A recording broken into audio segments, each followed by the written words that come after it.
ہمیں اس زہری جو ہے نا لش پش کی ضرورت نہیں، اس اسلام کی عزت کی ہمارے لیے کافی ہے۔ چنانچہ یہ انداز، اور ایک جگہ میں نے یہ بھی پڑھا حضرت تھانوی رحمۃ اللہ علیہ کی تحریروں میں کہ کہتے ہیں جوتی بھی چلتے چلتے ٹوٹ گئی تھی، اور جب وہاں پہنچے تو ہاتھ میں جوتی بھی اٹھائی ہوئی تھی۔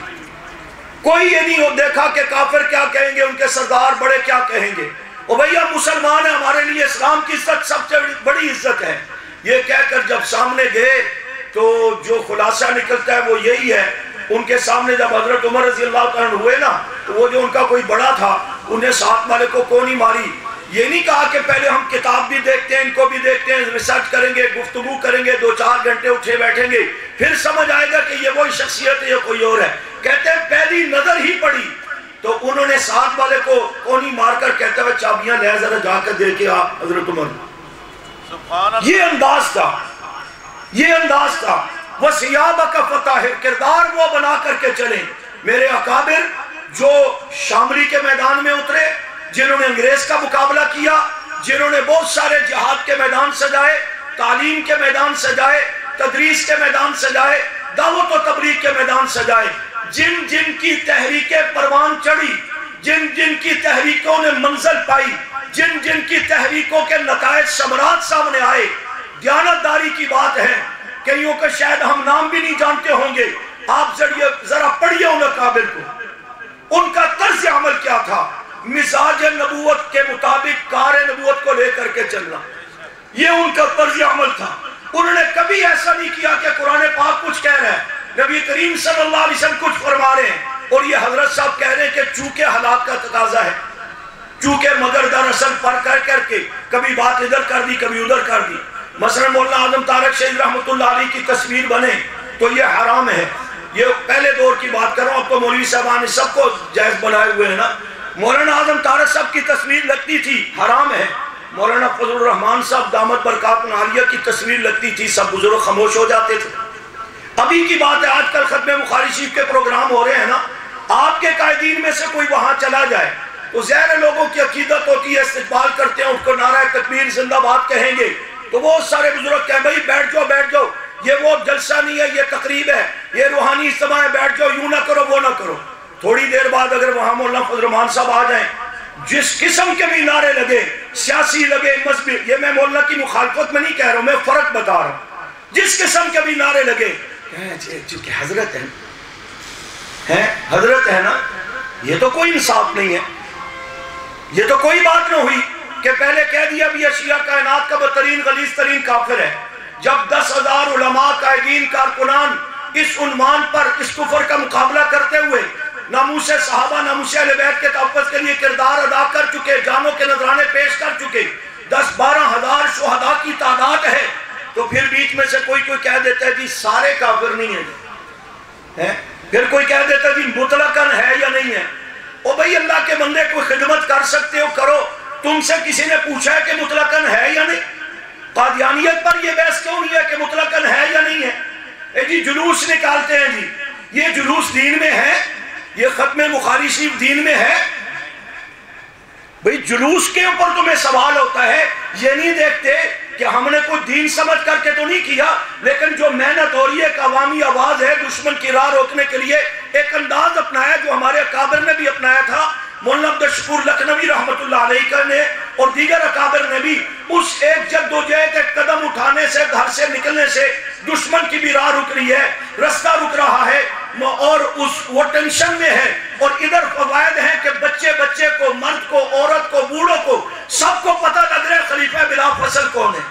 اور ایک صاحب باقی یہ محنت کر رہے ہیں، کوئی دعائیں کر رہے ہیں، کوئی آ رہے ہیں، کوئی سرپرستی کر رہے ہیں، ایک صاحب بیٹھے ہوں گے بیچ میں کہیں گے جی یہ جائز ہے، یہ بدعت نہیں ہے، ختم بخاری یہ جائز ہے، یہ بدعت نہیں ہے۔ نبی علیہ السلام کے دور میں ختم بخاری تھا، ہمارے اکابر کے دور میں ختم بخاری تھا اس انداز میں جس انداز میں اب ہوتا ہے، لیکن ہم کہتے ہیں کہ یہ ایک آواز ہے، اس طرح لوگوں کو ترغیب ہو جاتی ہے، مدرسے کا تعارف ہو جاتا ہے، بہت ساری رہنمائیاں مل جاتی ہیں۔ اکابر نے ایک دعائیہ تقریب ہے، اگر اس میں تھوڑا اہتمام پیدا کر دیا ہے، فوائد ہیں، انہوں نے اس کو دین سمجھ کے تو نہیں کر رہے، ضرورت سمجھ کے کر رہے ہیں۔